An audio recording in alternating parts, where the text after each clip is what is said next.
Hey guys, welcome back to my channel Let's Learn with AK. Myself Ajay Sharma and we are going to discuss real number chapter first according to NCERT of class 10th. तो बच्चों पिछले video में हम लोगों ने discuss किया है Euclid's division lemma and Euclid's division algorithm. तो बच्चों मेरी आदत यही है कि कुछ नया स्टार्ट करने से पहले जो पिछले वीडियो में हम लोगों ने पढ़ा है वो थोड़ा सा मैं उसको रिवाइज करवाता हूँ, हर बार यही अपना चलेगा। पिछले वीडियो में हम लोगों ने पढ़ा है Euclid's division lemma. Euclid's division lemma ये क्या था कि दिस वॉज नथिंग, ये जो हम लोग लॉन्ग डिवीजन मेथड करते हैं ना, लॉन्ग डिवीजन मेथड, उसी का ये आपका रीस्टेटमेंट है, उसी का ही ये स्टेटमेंट लिखा हुआ है। एंड इसमें क्या होता है कि if we have two numbers A and B, कैसे number? Positive integers. So if we have two positive integers a and b, then a is equal to B Q plus r। ठीक है, where जो आपकी r की value होती है that varies from 0 to b। ठीक है, योर a इज डिवाइडेंड। अगर मैं इसको according to long division method देखूं तो जो आपका a है वो डिवाइडेंड है, b is your divisor, q is your quotient and r is remainder. ठीक है, so we have already discussed this Euclid's division lemma. तो बच्चों इसके बाद जो हमने पढ़ा था वो यूक्लिड्स डिवीजन एल्गोरिथम था। So what is algorithm? I have discussed in the previous class that algorithm is series of steps, series of steps to solve any problem। कि किसी भी प्रॉब्लम को सॉल्व करने के लिए जो मुझे सीरीज ऑफ स्टेप्स फॉलो करने पड़ेंगे, दैट इज योर एल्गोरिथम। तो बच्चों जो यूक्लिड्स डिवीजन जो हमारा एल्गोरिथम है, डिवीजन एल्गोरिथम जो है आपका, that is used to compute, that is used to find HCF between any two numbers। I think you remember that to find HCF between any two numbers we use division algorithm। ठीक है, तो हम लोग एक छोटा सा example ले लेते हैं। मान लीजिए we have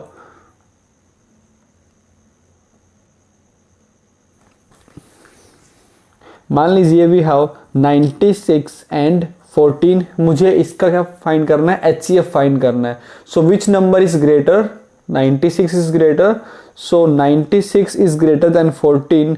now applying I will write applying Euclid's division lemma.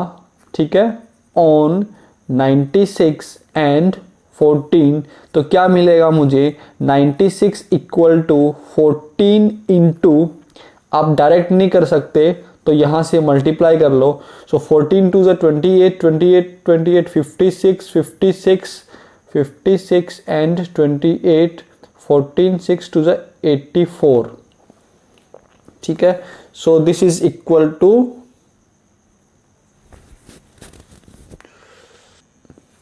6 times. So 14 6 84, we will have 12। ठीक है, सो 14 6 84 प्लस 12। ठीक है, अब देखिए यहां मेरा रिमाइंडर 0 नहीं आया, तो जब तक आपका रिमाइंडर 0 नहीं आता तब तक आपको ईडीएल लगाते जाना है। किसमें? डिवीजर एंड रिमाइंडर में। So again applying EDL Euclid's division lemma on 14 and 12, on 14 and 12। तो बड़ा नंबर 14 है, so I will write 14 into 2 into 1 plus 2। तो बच्चों अब भी मेरा 0 नहीं आया है ना, यहाँ लिख सकते हो remainder is not equal to 0। So again remainder is not equal to 0, then again applying EDL on, किस पे लगाते हैं हम लोग EDL? तो यहां से जो आपका डिवीजर है एंड ये जो रिमाइंडर है उनमें मैं EDL लगाते जाता हूं। So 12 and 2, so you will have 12 equals to 2 into 6 plus 0। ठीक है बच्चों, तो इसके बाद क्या होता है, जब मेरा रिमाइंडर 0 आ जाए ना, ठीक है। So I will write here remainder is 0, ठीक है। Therefore divisor which is 2 in above step is HCF of 96 and 14, ठीक है। तो हमें ऐसे करना होता है। अब देखो बच्चों कि जो HCF 96 14 का होगा ना, वही मेरा HCF होगा किसका, 14 एंड 12 का, एंड वही मेरा HCF होगा 12 एंड 2 का, ठीक है। कैसे होगा देखियो, मान लेते हैं ना, ऐसे मान लो, देखो अभी मैंने क्या किया, 96 और 14 का HCF फाइंड करा है ना। अब आप ये मान लो कि 96 14 है ही नहीं, वी डोंट हैव 96 14, मुझे सिंपली मेरा नंबर क्या दे रखा है, दो नंबर क्या दे रखे हैं मुझे, 14 एंड 12 दे रखे हैं, ठीक है। तो जब मुझे 14 और 12 दो नंबर्स दे रखे हैं तो मैं ऐसे ही फॉलो करूंगा ना, I will follow these steps. तो मेरा HCF कितना आएगा, वही 2 ही आएगा। So this is equals to HCF 14,12, ठीक है। इसके बाद देखो हम फर्दर ये मान लेते हैं कि 14 और 12 भी मेरे नंबर नहीं है, तो मेरे नंबर क्या है, मान लेता हूं मैं 12 एंड 2 है। मेरे नंबर क्या है, 12 एंड 2, मुझे इनका HCF फाइंड करना है। सो ये भी आपका हट जाएगा फिर, है ना। तो मैं क्या करूंगा, 12 को मैं रखूंगा AB प्लस क्यू आर की, sorry A equals to BQ plus R की फॉर्म में। So 2 into 6 plus 0। अब देखो यहाँ पे रिमाइंडर 0 आ गया, तो जो मेरा डिवीजर है वही क्या हो जाएगा, इसका HCF हो जाएगा। So this is also equal to HCF 12 and 2, ठीक है। सो ये हमने जो लास्ट क्लास में पढ़ा था वो रिवाइज कर लिया, ठीक है बच्चों। अब देखिए बच्चों, मैंने आपको होमवर्क दिया था पिछली क्लास में, बट आप लोगों ने नहीं किया वो। अगर आप होमवर्क करते हो ना, तो आप मुझे कमेंट करके बता दिया करो ना कि ये इसका आंसर है। अगर आप वो लोग नहीं करोगे वो काम, तो फिर मुझे कैसे पता लगेगा कि तुम लोग पढ़ रहे हो कि नहीं पढ़ रहे। आया समझ? तो आपको जरूर कमेंट करना है, जो भी मैं होमवर्क देता हूं उसका आंसर मुझे कमेंट में जरूर लिखो। क्लियर है ना? अदरवाइज ऐसा लगता है कि मैं ऐसे ही,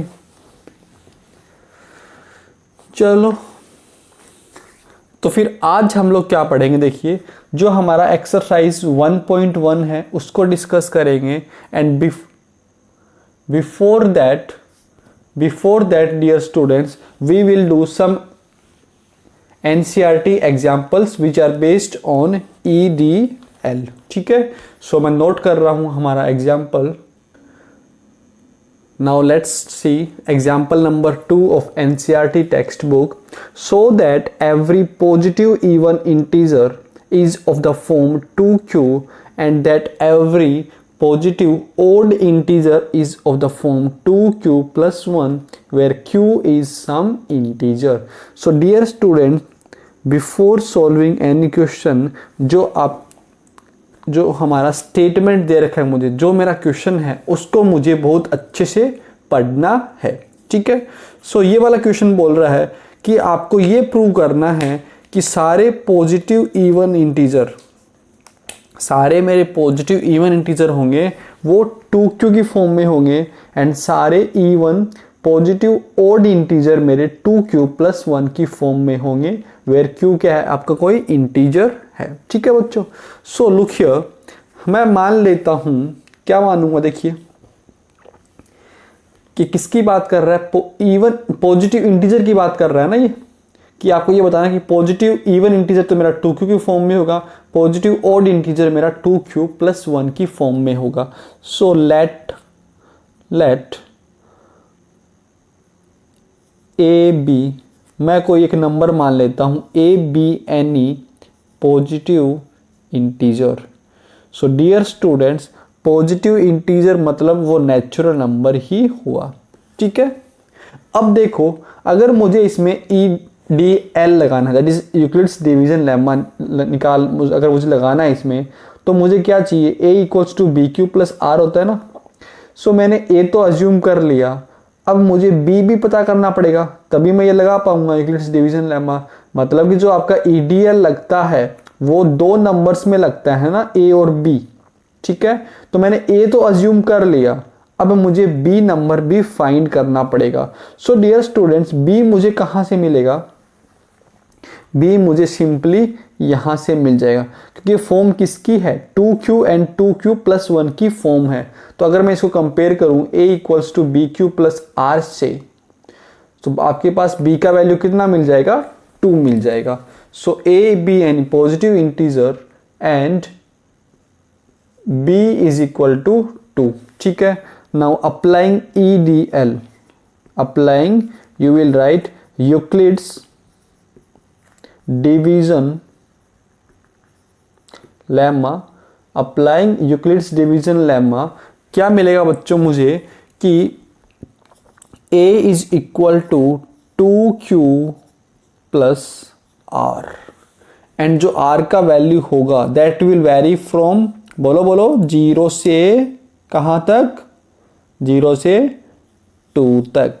क्योंकि अगर जनरल की बात करूं तो मेरा r वेरी करता है 0 से b तक, तो यहां मेरा b का वैल्यू कितना है? 2, ठीक है। अब देखिए, तो मैं r की वैल्यू 0 से लेकर 2 के बीच में क्या क्या हो सकती है? सो r कैन बी, r की वैल्यू क्या क्या पॉसिबल है? 0 एंड 1। अच्छा, मैं 2 क्यों नहीं ले रहा, बता रहा हूं why I am not taking value 2, क्योंकि बच्चों यहां पे इक्वालिटी का साइन नहीं है, इसलिए मैं 2 नहीं ले सकता, ठीक है। तो फिर मैं 0 1 लेना पड़ेगा मुझे। सो जो आपका a क्या बन जाएगा फिर मेरा? a is equal to 2q plus 0। Second क्या बन जाएगा मेरा? a is equal to 2q plus 1। Clear है? So this is in the form of 2q and this is 2q plus 1। Clear है? अब बताइए मुझे, कोई नंबर आपका इवन कब होता है? जब वो नंबर क्या हो? 2 से डिविजिबल हो। when this number is divisible by 2, when this number is divisible by 2, so अगर मैं इस पहले वाले केस की बात करूं, so this number a is divisible by 2, दिख रहा ना आपको? a is divisible by 2, you can also write this as a by 2 equals to q. So here a is divisible by 2, so you can write a is divisible by 2, a is divisible by 2, therefore a is even positive integer. और यही मुझे prove करना था कि every positive integer मेरा किस form में होगा? 2q की फॉर्म में होगा। ये बात क्लियर है? अब एक बात मैं आपको और बता दूं आपके नॉलेज के लिए, कि जो हमारा डिविजिबल है, डिविजिबल एंड मल्टीपल दोनों एक ही चीज है। बात समझ आई कैसे? तो देखो, मान लो we have a equals to 2q, तो जो हमारा a है वो किसका मल्टीपल है? जो हमारा a है वो किसका मल्टीपल है? 2 का मल्टीपल है ना। तो आई can write here a is multiple of 2, but अगर मैं इस 2 को इधर ले जाऊं तो आप क्या बोल सकते हो? a is divisible by 2। तो बात क्लियर हो गई कि जो नंबर मेरा डिविजिबल और मल्टीपल है दोनों सेम ही बातें हैं, ठीक है, दोनों बातें अलग अलग नहीं हैं। क्लियर हो गया? Now let's talk about this. तो ये क्या, ये नंबर मेरा 2 से डिविजिबल है? बताओ बताओ। नहीं है। क्यों नहीं है? यहां पे क्या है? 2q प्लस 1 है। So this number is not divisible by 2, not divisible by 2, therefore a is odd positive integer। बोलो, क्लियर हो गया ना? समझ गए? और यही हमें प्रूव करना था कि जो अगर आपका 2q प्लस 1 का है, दैट मीन्स वो नंबर मेरा कैसा है? पॉजिटिव ऑड इंटीजर है। क्लियर है? चलिए नेक्स्ट क्वेश्चन देखते हैं। नाउ बच्चों एग्जाम्पल नंबर 3 देखते हैं। So that any positive odd integer is of the form 4q plus 1 और 4q प्लस 3। तो भाई लेट लो, कुछ तो लेटना पड़ेगा हम लोगों को, तो लेट कर लो, let A B any positive integer. वही जो हम लोगों ने थोड़ी देर पहले लेटा वही हम लोग फिर से लेट रहे हैं। So let A B any positive integer. So A is equals to B Q plus R. ये मेरा क्या होता है, ईडीएल होता है ना। सो हमें बी का वैल्यू चाहिए, तो बी का वैल्यू कहां से मिलेगा मुझे, एंड बी इक्वल्स टू, बोलो क्या है बी का value 4 and B is equals to 4। Clear है। नाउ बच्चों ए हमारा ए एंड बी दो नंबर्स मिल गए। So now I can apply EDL। Now applying Euclid's division lemma, we will have A is equal to 4Q plus R, and जो आपकी R की value होगी वो कहां से कहां वेरी करेगी, बोलो 0 से 4 तक। क्लियर है। Now let's move on. So 0 से 4 के बीच में मेरी R की वैल्यू क्या क्या पॉसिबल है, तो यहां पे इक्वलिटी का साइन है, मतलब 0 R की वैल्यू हो सकती है। सो R कैन बी 0 1 2 3 4। अच्छा 4 हो सकता है क्या R का वैल्यू। यहां पे बच्चों इक्वलिटी का साइन नहीं है ना, मतलब 4 नहीं हो सकता, मेरा 4 नहीं हो सकता। ठीक है। सो R कैन टेक 0 1 2 3। सो इसके अकॉर्डिंग मैं A का लिखता हूं। सो 4Q प्लस 0। क्लियर है बच्चों। So this is equal to 4Q। Clear है। So I can write here A is multiple of, इसको हम लोग, ये क्या पूछा गया यहां से, ओड या फिर इवन पूछा है ना। So you can also write this as 2 into 2Q। किसी को दिक्कत है, लिख सकते हो ना आप ऐसे। So A is multiple of 2 या फिर A is divisible by 2, therefore A कैसा है मेरा, even, therefore A is even। Now second case, A is equal to 4Q plus 1। So dear students, ये जो मेरा नंबर है A इज नॉट, मैं डायरेक्टली लिख दूं ना, या फिर चलो लिख देते हैं, A is not divisible by 4 या फिर A is not divisible by 2, therefore A is odd. Clear है। Third case, A equals to 4Q plus 2। So यहां से मैं 2 कॉमन निकाल सकता हूं ना। So you will have 2Q plus 1। अब बताओ ये क्या मेरा नंबर 2 से डिविजिबल है। मल्टीपल और डिविजिबल दोनों क्या है, सेम ही होते हैं, है ना। तो ये नंबर आपका 2 का मल्टीपल है, तो ये नंबर आपका 2 से डिविजिबल भी होगा। आप ऐसे सोचो ना, A इक्वल्स टू 2 और equals to 2Q plus 1। Q कैसा है मेरा, Q इज सम इंटीजर, है ना। Q एक पॉजिटिव आपका इंटीजर है, तो 2 इंटू कुछ पॉजिटिव क्या होगा मेरा, positive number. And if I am adding something in the positive integer then the whole will be positive natural number. भाई डिविजिबल का मतलब क्या होता है बच्चों, देखो डिविजिबल मीन्स कि अगर मान लो कि मैं 8 को 2 से डिवाइड कर रहा हूं, so what will have 4, and 4 क्या है मेरा, कोई नेचुरल नंबर है ना। ठीक है। तो जब आप डिविजिबल करते हो तो मेरे पास एक कंप्लीट क्या मिलना चाहिए, मुझे एक नेचुरल नंबर मिलना चाहिए। मान लो 9/2 करता हूं मैं, तो क्या आपको एक कंप्लीट नेचुरल नंबर मिल रहा है क्या, नहीं मिल रहा ना। इसीलिए तो मैं बोल सकता हूं कि 9 इज नॉट डिविजिबल बाय 2, है ना। अब यहां देखिए, मैं यहां क्यों बोल रहा था कि A/2 इज इक्वल टू कितना है मेरे पास, 2Q प्लस 1 आया ना। ठीक है। सो Q क्या है मेरा, एक कोई इवन पॉजिटिव इंटीजर है। ठीक है। तो कोई मान लेते हैं ये क्या मेरा 2 है। सो 2 इंटू 2 4, 4 प्लस 1 5, इंटीजर तो है, पॉजिटिव इंटीजर तो है ना। कोई वो तो डिवीजन, कोई डेसिमल में तो नहीं है।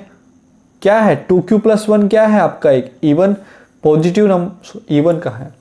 2q+1 क्या है आपका, कोई एक नेचुरल नंबर है ना, so this is divisible by 2. So I am writing here a is divisible by 2, a is divisible by 2, therefore a is even. तो चेक कर लो. अब फोर्थ केस क्या है मेरा, a equals to 4q+3. Now dear students, आप देख सकते हैं यहां से आप 2 कॉमन नहीं निकाल पा रहे हो, so a is not divisible by 2, therefore a is odd. And यहां से आपने पता कर दिया कि अगर मेरा a कोई नंबर ओड इंटीजर है तो वो किसकी फॉर्म ले सकता है, 4q+1 और 4q+3 की फॉर्म ले सकता है. आप यहां से भी ये बात चेक कर लिया. आया समझ कैसे करना है मुझे इन क्वेश्चंस को.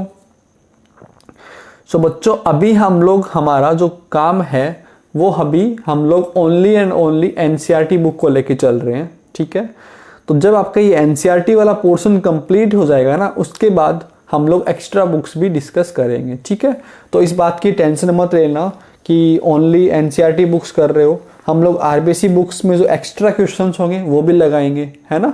फिर जब आपकी आरबीसी भी कंप्लीट हो जाएगी तो हम लोग फिर आरडी शर्मा वगैरह भी लगाएंगे. तो इस बात की टेंशन मत लो आप, है ना.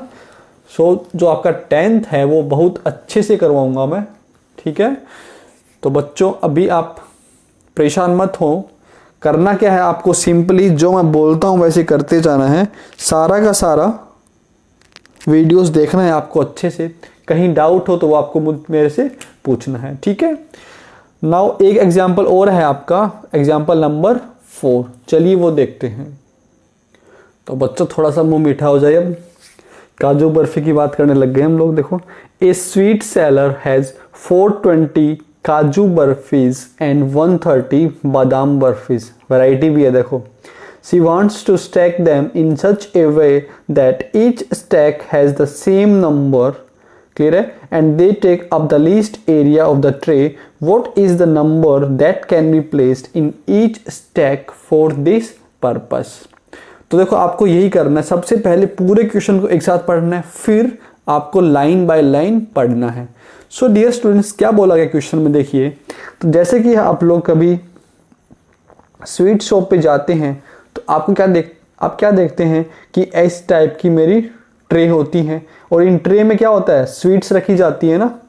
सो इस टाइप से मैं उस ट्रे के अंदर बर्फीज रख रहा हूं. ठीक है, तो इस पूरे को क्या बोलोगे हम लोग, एक स्टैक बोलते हैं. इस पूरे को एक 1 स्टैक बोलते हैं. ठीक है, ऐसे ही आपका दूसरा स्टैक होगा इसके पास, है ना.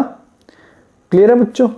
सो ए स्वीट सेलर हैज 420 काजू बर्फीज. तो उसके पास 420 काजू की बर्फीज है, 130 बादाम बर्फीज. क्लियर है. She wants to stack them in such a way that each stack has the same number. मतलब कि जो आप ये स्टैक बना रहे हो ना, तो इन सारे स्टैक्स में क्या होना चाहिए, सेम नंबर ऑफ बर्फीज होनी चाहिए. ठीक है, सेम नंबर ऑफ बर्फीज होनी चाहिए ईच स्टैक में. इसके बाद such that they take up the least area of the tray. बहुत इंपॉर्टेंट बात बोली, least area of the tray. ये क्यों बोला है कि देखो 420 130, यहां मेरा 420 है, यहां मेरा 130 है. तो बच्चों अगर मैं इसका HCF फाइंड करूं तो इसका HCF क्या हो सकता है, इसका HCF तो मेरा 2 भी हो सकता है ना. तो मैं क्या कर दूं, देखो मैं क्या करूं, ईच स्टैक में 2-2 बर्फी ही रखूं. ईच स्टैक में मैं 2-2 बर्फीज ही रखूं. तो बट ये क्या ले लेगा, ये बहुत ही लार्ज एरिया ले लेगा. इसीलिए इसने बोला गया है कि they take up the least area of the tray. मतलब कि मुझे क्या करना है, मुझे एक स्टैक में मैक्सिमम बर्फीज रखनी है. ये बात क्लियर हुई. ये बात ये क्यों दिया हुआ है, take up the least area of the tray. It means मुझे एक स्टैक में मैक्सिमम नंबर ऑफ बर्फीज रखनी है. ये बात क्लियर हुई. अब देखो बच्चों कि अगर मैक्सिमम नंबर ऑफ बर्फीज एक उसमें रखनी है तो इसका मतलब मुझे क्या करना है, इसमें HCF फाइंड करना है. बात समझ आई. मुझे क्या फाइंड करना है, मुझे इसका HCF फाइंड करना है। अगर आप ये बात ऐसे नहीं समझे हो ना तो मैं इसको समझाने का एक मेथड और है मेरे पास। देखिए, इस स्वीट सेलर हैज़ 420 काजू बर्फीज, ठीक है, एंड 130 बादाम बर्फीज। तो बच्चों मैं अज्यूम कर लेता हूं let number of barfis in each stack equal to x, ठीक है, and number of stacks of kaju barfi मैं मान लेता हूं क्या होगा, y मान लेता हूं, ठीक है। तो बच्चों आपके पास टोटल कितनी है 420, तो इन दोनों का मल्टीप्लिकेशन ही क्या होगा मेरा 420 होगा कि नहीं होगा। कि बच्चों अगर एक स्टैक में मेरा x है और मेरे पास कितनी स्टैक्स है y, तो अगर मुझे टोटल काजू बर्फीज फाइंड करनी है then that will be equal to x into Y. So x into Y equals to 420। Similarly number of stacks of I am saying बादाम बर्फी को मैं मान लेता हूं z। तो इस बार क्या बनेगा मेरा x into z equal to 130। आइए बात समझ, x into z equals to 130, ठीक है। कि number of barfis in each stack तो आपका x ही है ना, बोला हुआ ना इसमें same number of barfis. So x into z equals to 30। अब आप इन दोनों को देखो, ठीक है, मुझे क्या फाइंड करना है, मुझे जो मेरा कॉमन फैक्टर है वही तो फाइंड कर सकता हूं मैं। मुझे क्या फाइंड करना है x, that is common factor, मतलब कि इन दोनों में मेरा कॉमन फैक्टर क्या है x, ठीक है। तो मुझे कॉमन फैक्टर ही फाइंड करना है। सो दैट मीन्स मुझे HCF फाइंड करना है। So I will find the HCF of 420 and 130 by Euclid's division algorithm, ठीक है। सो यहाँ पे ग्रेटर कौन सा है, 420 ग्रेटर है। So 420 is equal to 130 into 390 plus 30, ठीक है। अब ये यहाँ पे रिमाइंडर आपका जीरो नहीं आया ना, रिमाइंडर आपका जीरो नहीं आया, तो फिर से मुझे EDL लगाना पड़ेगा, किसमें, डिवीजर एंड रिमाइंडर में। सो 130 इज इक्वल टू 30 इंटू 390 या फिर 30 इंटू 4 प्लस 10। फिर से आपका रिमाइंडर जीरो नहीं आया तो फिर से आपको EDL लगाना पड़ेगा। So 30 is equal to 10 into 2 10 into 3 plus 0।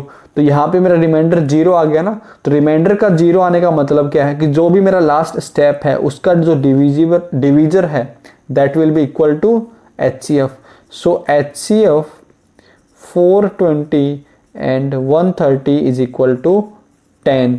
तो इसका मतलब ये है कि जो मेरा ईच स्टैक है उसमें मैं 10 बर्फीज रखूंगा। So number of barfis in each stack is equal to what, 10, ठीक है बच्चों। अब देखो मैं इसी क्वेश्चन में एक चीज और ऐड करना चाह रहा था कि अगर इसी क्वेश्चन में हम लोग ये भी पूछ ले कि टोटल नंबर ऑफ स्टैक्स भी फाइंड करो, टोटल नंबर ऑफ स्टैक्स भी फाइंड करो, तो can you find that total number of stacks, कैसे मिलेगी मुझे। देखिए number of barfis in each stack 10 है, तो जरा मुझे ये बताइए जो हमारी 420 काजू बर्फीज है उसकी स्टैक्स कितनी बनेगी। So I can write here number of stacks of kaju barfis will be equal to, total है मेरा 420, एक में कितना आ रहा है 10, सो 42 किसका बनेगा, काजू वाले का बनेगा। अब है नंबर ऑफ स्टैक्स ऑफ बादाम वाली बर्फी का कितना बनेगा, टोटल बर्फीज कितनी है आपकी 130 डिवाइडेड बाय 10 कैंसिल हुआ, तो इसका कितना बनेगा 13 स्टैक्स बनेगा, इसका 42 स्टैक्स बनेगा, ठीक है। So total number of stacks will be equal to total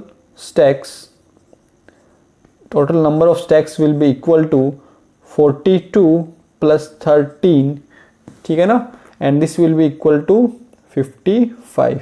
तो 55 मेरे टोटल नंबर ऑफ स्टैक्स बनेंगे, 55 मेरे टोटल नंबर ऑफ स्टैक्स बनेंगे, एंड ईच स्टैक में मेरे कितने बर्फीज होंगे, 10 होंगे, ठीक है। तो ऐसे वो आपका क्वेश्चन में थोड़ा और ऐड कर सकता था। क्लियर है बच्चों? तो ये हमारा एग्जाम्पल सारे प्रॉब्लम हो गए हैं। अब हम लोग बात करते हैं एक्सरसाइज के, कुछ क्वेश्चंस कर लेंगे एंड रेस्ट क्वेश्चंस हमारी जो नेक्स्ट वीडियो आएगी उसमें करेंगे। सो मैंने आपको लास्ट क्लास में कुछ होमवर्क दिया था बट आप लोगों ने नहीं किया, क्या करें? बोलो बोलो, क्या करें तुम्हारा? तो चलिए अब हम लोग एक्सरसाइज 1.1 करते हैं एनसीईआरटी की। So dear students, your first question is कि using Euclid's division algorithm, use Euclid's division algorithm to find HCF। तो इसमें हमारा पहला पार्ट है 135 and 225। So I think you remember कैसे फाइंड करते हैं कि जो भी मेरा बड़ा वाला नंबर है, सो हम लिखेंगे यहाँ पे 225 इज ग्रेटर देन 135, ठीक है बच्चों। So applying Euclid's division lemma on 225 and 135. So I will have 225 is equal to 135, एक ही बार जाएगा। अगर मैं इसको दो बार कर दूंगा ये 270 हो जाएगा, which will be larger than that, ठीक है।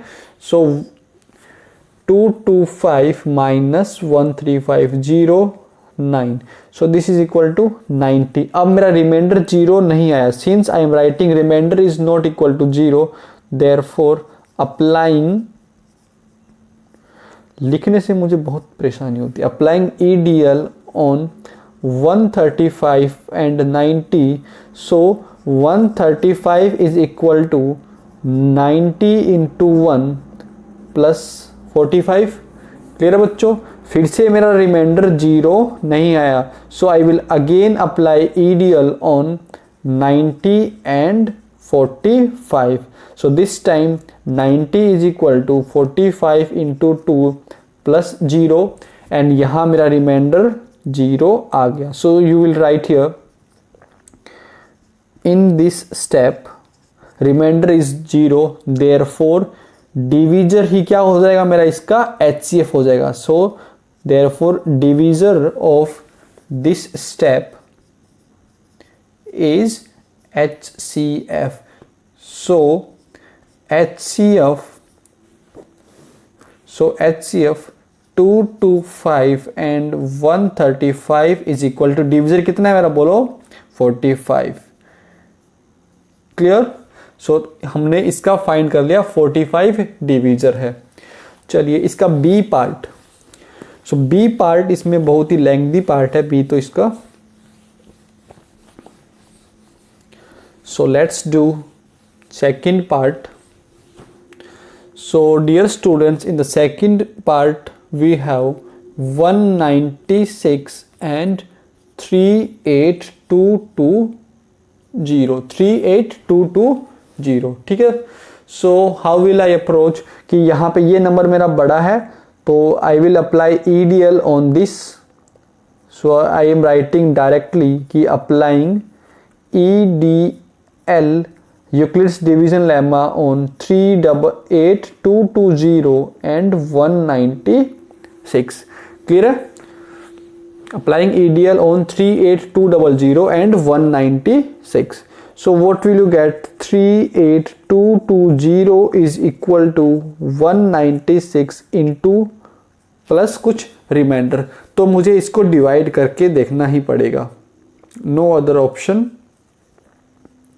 तो बच्चों अगर मैं 196 को 2 टाइम्स लेके जाऊंगा तो this will be equal to 380, 392 हो जाएगा, तो ये ओनली 1 टाइम ही जाएगा। 6 17 8 186, क्लियर है। सो 186 आपका जाएगा नहीं, सो 0 एंड आगे से मैं लेके आ जाऊंगा 2, so this will go with 9 times. तो बच्चों जब मैं इसको डिवाइड करूंगा, मैंने यहाँ पे डिवाइड गलत कर दिया था, जब मैं इसको डिवाइड करूंगा तो ये 195 टाइम्स जाएगा एंड पूरा चला जाएगा और रिमाइंडर क्या रहेगा मेरा 0 रहेगा।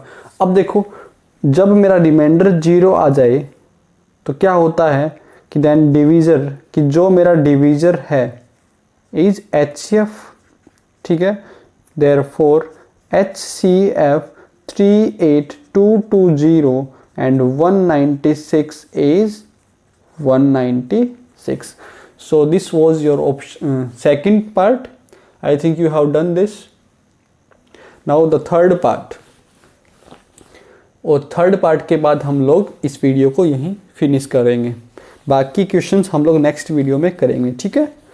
तो जो हमारा आज के लिए लास्ट क्वेश्चन है third part, which is HCF of 867 and 255. So here 867 is greater than 255.